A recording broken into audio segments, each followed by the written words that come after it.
अतीक अहमद प्रयागराज का एक history sheeter था, ठीक है। उसमें बहुत सारे केस है, तकरीबन 100 से ज़्यादा केस है। मेडिकल चेकअप के लिए जा रहे थे उस दिन। खबरों में ये लगातार चल रहा है, आपने क्लोजली इसको देखा होगा, एब्जॉर्ब किया होगा कि वो 3 लोग जो शूटर थे और वो तुर्की से बने हुए पिस्टल, पूरे कैमरा से, अत्याधुनिक हथियार से लैस थे। हर चीज़ लाइव चल रहा था। तो उस बीच में 3 पत्रकार के रूप में आ रहे हैं कि आपने उनका सामान नहीं चेक किया। लेकिन दबे जुबान से ये भी कही जा रही है कि इस तरीके से जो क्रिमिनल्स है उनका खात्मा होगा तो क्रिमिनल में डर होगा। लेकिन दूसरा इसका जो अंधेरा वाला पक्ष है वो ये है, योगी बाबा हैं, कहते हैं कि गुंडा यहाँ पे पर नहीं ला सकता। फिर इनको गोली मार दी जाती है और गोली मारने के बाद 2 पक्ष में विभाजित हो जाता है पूरा मीडिया हाउस।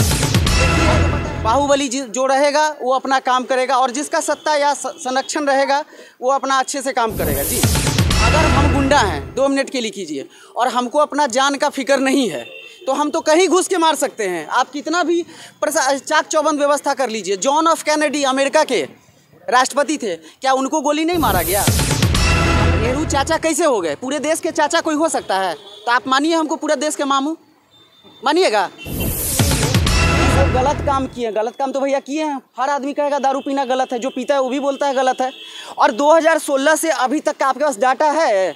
उससे पहले तो पूरा न्यायिक व्यवस्था ही डाटा को लेपापोती करने में लग गया था। और अभी आप कह रहे हैं कि 2016 से अभी तक जितना दारू में मरा है मैं सबको पैसा दूंगा। कैसे देंगे पैसा भैया? करता है, पी लिया जहरीला शराब, उसका डेथ हो गया, ये हो गया, तब उसके परिवार को अगर वो लोग लिख करके दे देगा और तो उसके बाद हम उसको मदद कर देगा।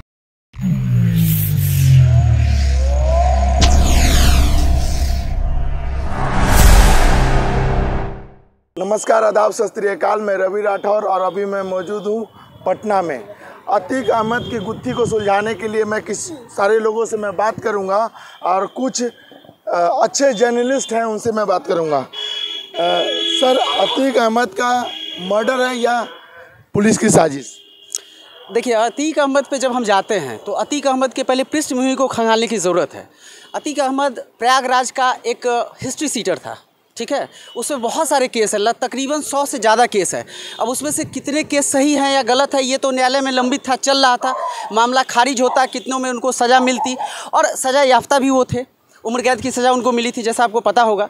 लेकिन अतीक अहमद जिस दिन मेडिकल चेकअप के लिए जा रहे थे उस दिन खबरों में ये लगातार चल रहा है, आपने क्लोजली इसको देखा होगा, एब्जॉर्ब किया होगा कि वो 3 लोग जो शूटर थे और वो तुर्की से बने हुए पिस्टल लेके कैसे पुलिस की गाड़ी में आए या बाइक पे आए। चूँकि मामला जब संजीदा था वहाँ सारे पुलिस वाले पूरे कैमरा से, अत्याधुनिक हथियार से लैस थे। हर चीज़ लाइव चल रहा था। तो उस बीच में 3 पत्रकार के रूप में आ रहे हैं, क्या आपने उनका सामान नहीं चेक किया? वो कौन लोग थे जो माइक और कैमरा लेके कहीं भी घुस सकते हैं?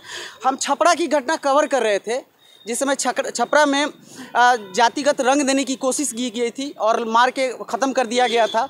उस पर कवर में हम लोग 2-3 जर्नलिस्ट गए थे। वहाँ पुलिस वालों ने हमारे बैग को चेक किया, हमारे आईडीज़ को देखा, हमारे चैनल को खोल के बाकायदा देखा कि यूट्यूब पे ही चला रहे हैं, आप यूट्यूबर हैं या सोशल मीडिया इन्फ्लुएंसर है।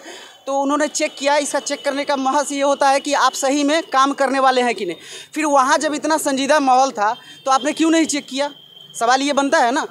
अब दूसरी बात, एक बात बताते हैं, बहुत सारे जर्नलिस्ट और बहुत सारे मीडिया इस पूरी कार्रवाई को ये तो कर रहे, कंडेम तो कर रहे हैं कि ये चीज़ जो हुआ ठीक नहीं हुआ, न्यायालय का मामला था। लेकिन दबे जुबान से ये भी कही जा रही है कि इस तरीके से जो क्रिमिनल्स है उनका खात्मा होगा तो क्रिमिनल में डर होगा।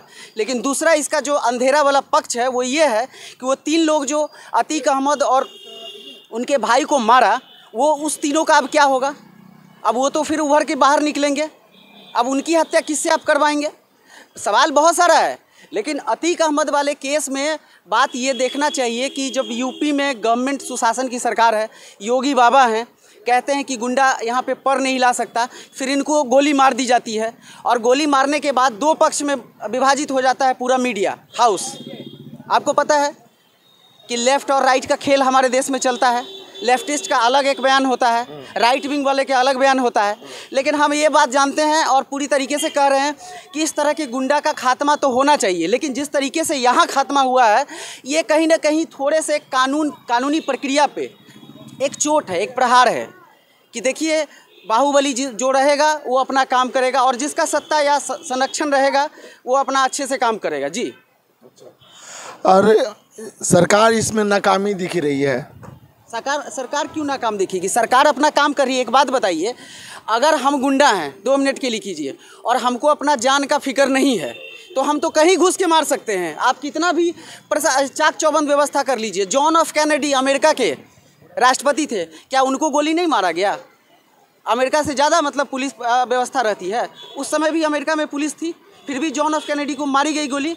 अब्राहम लिंकन को गोली मारी गई, क्या उस समय सुरक्षा और प्रशासन नहीं थी? तो सवाल ये इंटरप्ट करेंगे आपको, एक सवाल उठता है कि वहाँ के लोग ये सवाल उठ रहा है कि आखिर विनय शुक्ला ही को जो दुबे मरा था शो इससे कुछ दिन पहले, आखिर कोई मुस्लिम संप्रदाय के ही लोग क्यों मरते हैं? सवाल ये उठता है कि कई ऐसे अपराधी भी हैं जो सीएम जो जिस कास्ट से बिलोंग करते हैं उस कास्ट से कई सारे अपराधी, उनको इनकाउंटर क्यों नहीं किया जाता? अच्छा, एक दिन में दही जमता है? नहीं, एक दिन में आप दूसरा टर्म का चीफ मिनिस्टर है, जो दही जमा रहा है वो उन्हीं के दूसरे जाति के में दही जमेगा। अच्छा, शंभू जी, एक चीज़ मैं पूछना चाहता हूँ, यहाँ यूपी में इनकाउंटर होता है और पाकिस्तान का मीडिया ये सवाल करने लगता है कि पूर्व सांसद को गोली मार दिया जाता है, ऑन कैमरा गोली मार दिया जाता है। तो क्या आपको ये नहीं लगता कि जो मीडिया है जो 2000 के नोट में चीफ निकाल देती थी, वो मीडिया पाकिस्तान पर ये बात घुमा रही है? नहीं, पाकिस्तान पे घुमा, देखिए वहाँ हिंदू मुस्लिम वाला पाकिस्तान से तो हमेशा चलते रहता है हिंदुस्तान का। अब सवाल ये है कि पुरुष अगर मान लीजिए पुरुष सांसद आतंकवादी निकल जाए तो उसको लोग माला थोड़े पहनाएंगे। उसके लिए कोर्ट न्याय है ना। हाँ, कोर्ट न्याय है तो ठीक है, वहाँ पर पुलिस की चूक हुई है। और पुलिस की चूक हुई है कि यहाँ पर कई सारे लोग, पुलिस की चूक के साथ साथ कई राजनीतिक पार्टी इसमें फंस रहे थे, कई आला अधिकारी इसमें फंस रहे। वो बंद लिफाफे की जो बात हो रही है ना, वो बंद लिफाफे जब बाहर आएगी ना तब पता चल जाएगा कि आखिर क्यों मारा गया अतीक अहमद को और अशरफ मोहम्मद को। यही बात तो अशरफ मोहम्मद बोल के गया है कि ये बंद लिफाफे का बात राज है, हम लोग को कभी भी मार दिया जा सकता है। और बात रही पुलिस कानून की, बात है कि 2 दिन पहले आप जब उसी वहाँ पेश करने के लिए मेडिकल रिपोर्ट कराते हैं, 3-3 वैन आती है, मतलब पूरे हॉस्पिटल को घेर लिया जाता है पुलिस सिक्योरिटी से। और उस दिन जो है पुलिस सिक्योरिटी का कोई ठिकाना नहीं है, 10-5 है। और आइए बताइए, जब इनकाउंटर चल रहा था पुलिस क्या कर रही थी? वो पिस्टल निकाल कर इनकाउंटर नहीं कर सकता था, दोनों को नहीं मार सकता था उस समय। उसको बाज़ाब्ता पकड़ रहे हैं, आप उसको मौका दे रहे हैं उसको मारने के लिए।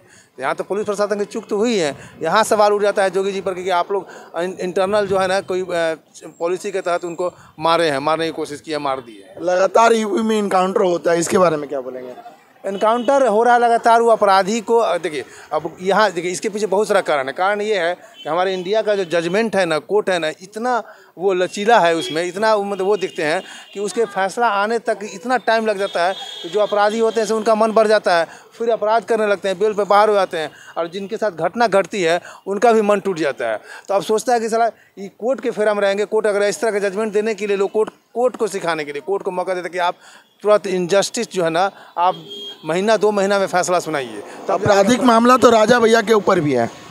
हाँ, राजा भैया के ऊपर है तो वही बात हो जाती है ना, यही सवाल लोग कर रहे हैं। आज उनके सत्ता में होने के बाद ये राजा भैया, देखिए राजा भैया की बात है, हो सकता है उनका भी मौका आएगा, हो सकता है। देखिए, एक चीज़ बताइए। बता रहे हैं आप बोले विकास दुबे वाला हत्याकांड देखे थे जी, तो एक चीज़ बताइए, आप कैसे बोल दिए कि सिर्फ मुस्लिम मर रहा है? अब कोई गुंडा ब्राह्मण रहे, राजपूत रहे, दलित रहे, क्षत्रिय रहे, गुंडा का क्या जात होता है? लूटना। तो जब तक लोग वहाँ के लुटा रहे थे तब कोई मीडिया बीच में नहीं आई थी, ना लेफ्ट विंग आई थी, ना राइट विंग आई थी। तब वो आदमी लुटा रहा था, आप उसके पक्ष में क्यों नहीं बोल रहे थे कि वो आदमी लुटा रहा है और लूटने वाला अतीक अहमद है या कोई और है, विकास दुबे है? तब काहे नहीं कोई मीडिया आ रहा था? इसलिए नहीं आ रहा था कि मीडिया डायरेक्ट कहीं इंटरप्ट नहीं करती है, पुलिस का काम है। जब पुलिस प्रशासन लचर हुई तो मीडिया का यहाँ पे दखलंदाजी बनता है।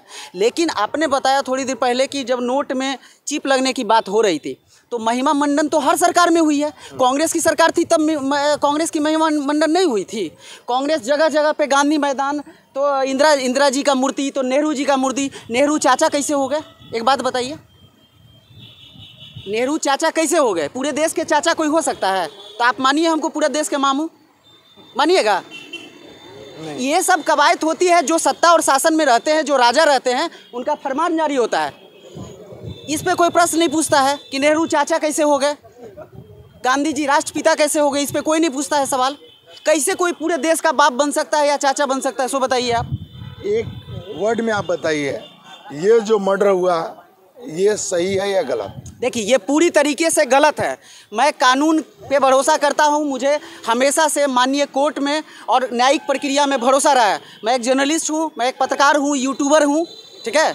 और मुझे इस बात पे फ़ख्र है कि इस देश में मैं पैदा लिया हूँ और इस देश की न्यायिक प्रक्रिया पे मुझे पूरा भरोसा है कि न्याय ज़रूर मिलता है। लेकिन न्याय इतना देर से अब देश में मिलने लगा है, चूँकि आपको पता होगा, आप चौंक जाएंगे ये जान के कि अगर 100 साल तक एक भी क्राइम नहीं हो तो भी लंबित मामला जो है उसको निपटारे में अगला कितना वर्ष लग जाएगा उसका हिसाब माननीय कोर्ट के पास भी नहीं है। आप जाके चाहे तो किसी वरिष्ठ वकील से आप पूछ सकते हैं इस बारे में। मैं जानता हूँ, जानते हैं ना आप।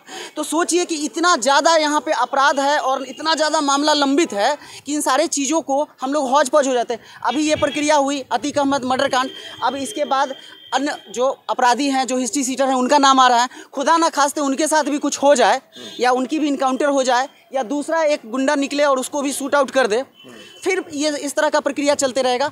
इस प्रक्रिया पे तभी विराम लगेगा जब माननीय योगी जी जो वहाँ के मुख्यमंत्री हैं वो चीज़ों को सिस्टमैटिक रूप से और पुलिस प्रशासन को सही तरीके से गाइड करेंगे, वरना इस पर कभी विराम नहीं लगा। आप बिहार की बात कर लेना, यहाँ सुशासन बाबू थे, माननीय नीतीश कुमार जी यहाँ पे हैं, आए दिन हत्या, बलात्कार, रेप, मोतिहारी का दारू कांड, छपरा का दारू कांड लगातार हो रहा है।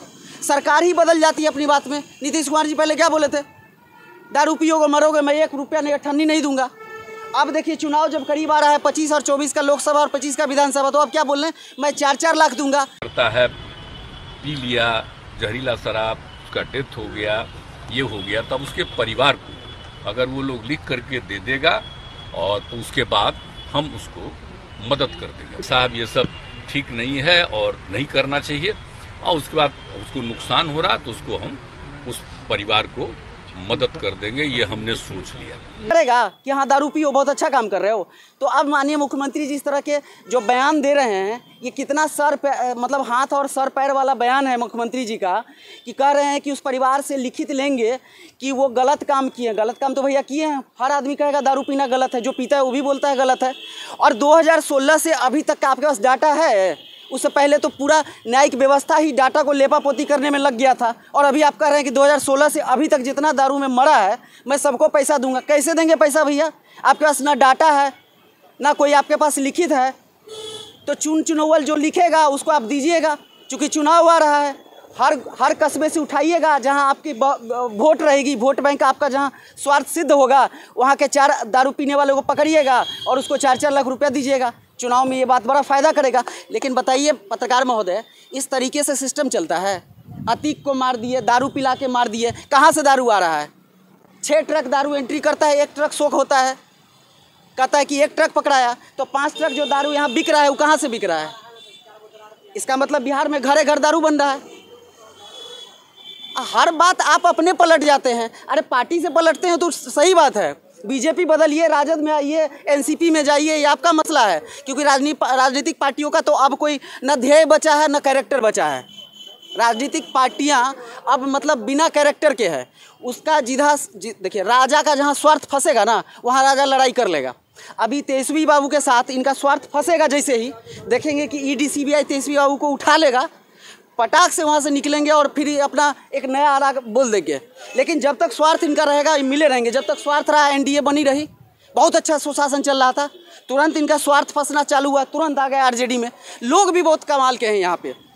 जो राजद प्रदेश कार्यालय के सामने में राजद के सपोर्टर कह रहे थे कि मिट्टी में मर जाएंगे, लेकिन अब नीतीश पलटू चा के साथ नहीं जाएंगे, और अगले ही दिन जब पार्टी मिल जाती है कहते हैं क्या पता है, छोटका चा थे माफ़ कर दिए, अब भतीजा छोटका चा को माफ़ कर रहा है, तो पार्टी कहाँ जाएगा? आपको पता है ना देश का क्या होगा। अब बिहार में क्राइम रेट इतना ज़्यादा बढ़ा हुआ है, छीन छोड़। अब बताइए, पार्क में लोग बिना मोबाइल और बिना पर्स के जा रहे हैं टहलने के लिए, किस लिए?